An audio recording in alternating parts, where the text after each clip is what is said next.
Hey, I'm Danny. I'm the developer behind Inkverse. In my last video, I went to 12 improvements I'd like to see in current webtoon apps. If you haven't seen it, check it out. It's in the link below. But for this video, I thought I'd put myself in the hot seat and rank Inkverse on how it stacks up on the 12 points I brought up in the previous video. Let's get started. Number 1, you should be able to take your subscribers with you. And number 5, the app is open source and uses open standards. I'm combining these two because they're connected in a really important way. So, is Inkverse open source? Yes. All the code for Inkverse is public and available for anyone to use. However, does Inkverse being open source mean that you are able to take your subscribers with you to another comic platform? Well, the answer is no. Open source is about the code being open, not about the data inside the app being open and accessible to everyone.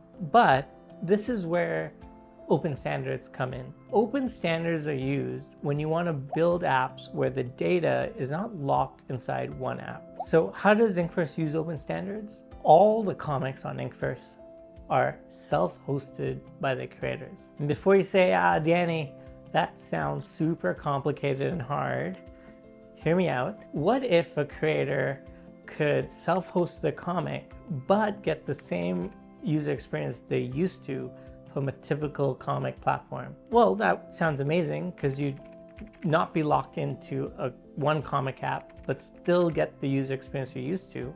If that sounds too good to be true, let me try to convince you it's not, because this already exists, not for comics, but for podcasts. Podcasts use an open standard called RSS. And because of that, creators aren't locked into any one podcast app. All podcasts are self-hosted by their creators. That doesn't mean that all podcast creators are super technical and can set up their own server and self-host their own audio files. Some do, but the vast majority of podcast creators use a tool like Libsyn, Transistor, Anchor. There are many of them. They use these tools to create a podcast RSS feed, which they then share with any of the podcast apps like Apple, Spotify, Overcast, Podcasts, all of them. The idea of distributing content using open standards is exactly how Inkverse works as well. You can self-host your own comic on your own server and share that with Inkverse, but most creators on Inkverse use an app like Taddy to help them do this. If you use Taddy, the user experience is a lot like any other comic publishing dashboard. Once you have your comic feed, you can share it with Inkverse, or in the future with any other comic app that also uses this open standard. So coming back to my original point, does Inkverse allow you to take your subscribers and bring it to another comic platform? To be honest, no, but I do think what we do is actually better. So Inkverse uses open standards so that creators aren't locked into our app. Your audience can follow you through any app that uses these open standards, not just Inkverse. So while you can't export your subscriber list, what you do own is you own the direct relationship to your audience through your self-hosted feed. And what that means is if Inkverse was to disappear tomorrow, your readers can still access your comic through other comic apps that use this standard. That's true platform independence. So I'm gonna give myself a half point here because we don't exactly do what I originally suggested, but I do think we achieve the same goal, but in a better way. Number 2, monetization is not tied to the platform. Yes, in Inkverse, monetization is not tied to the platform. We have a Patreon integration where a creator can set which episodes only their Patreon backers get access to. It's like early access for your biggest fans. Of all the features that Inkverse has, this is by far the one that creators have told me they love the most. Number 3, the platform takes no IP rights. Yes, Inkverse takes no IP rights for any of the comics on our platform. You can check out our terms of service where we specifically state your content belongs to you and not Inkverse. And because of this, we don't play favorites with any of the comics on our platform. Number 4, better ways to discover comics. I'll be honest,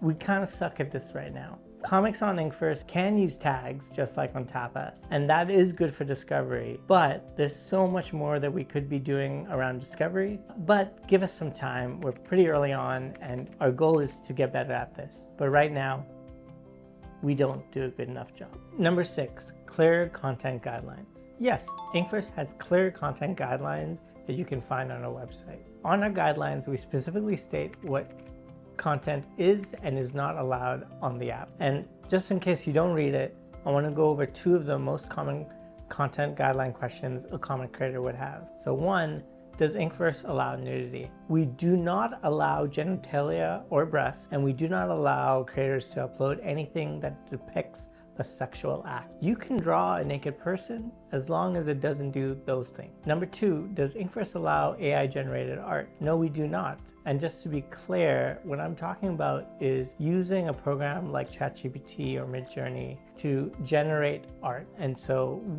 Inkverse wants to promote human creativity and human art. And so we do not allow AI generated art. Number 7, let creators easily set up their own website. Not yet. It's on our radar, and my hope is to get it done by the end of this year. We already have all your comic art, and we could make it really easy to set up your own website with your own branding and on your own domain, but we haven't done it yet, but it's on our radar. Number 8, useful analytics for your comic. No, currently Inkverse does not have useful analytics for your comic. To be honest, we don't collect a lot of data at the moment. And for the data we do collect, we don't share that data in an easy way with our creators. We plan to, it just hasn't been a priority compared to the other things on this list. So no, Inkverse does not have useful analytics for your comics right now. Number 9, transparent and fair contracts and no minimum payouts. Because Inkverse doesn't take any IP rights to any of the content on our app, we have a standard terms of service that applies to every comic on our platform. We also plan to build a coin system that helps creators charge coins for early access to their episodes. We haven't built out that feature yet, and therefore haven't built out a payouts feature yet. When we do, we plan to have low to no minimum payouts, as creators have told us they hate having high minimum payouts. But I'm going to give us a half point for this just because we haven't built this out yet.